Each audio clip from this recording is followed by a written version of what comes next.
यतिरूपदत्तात्रयादण्डधारी पदी पादुका शोभति सौख्यकारी दया सिन्धुजाची पदे दुःखहारी तुम्हावीण दत्ता मला कोणकारी शरीरं सुरूपं यथा वा कलत्रं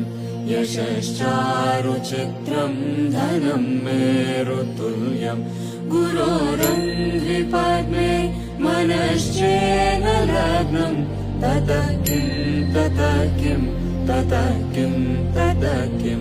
कलत्रं धनं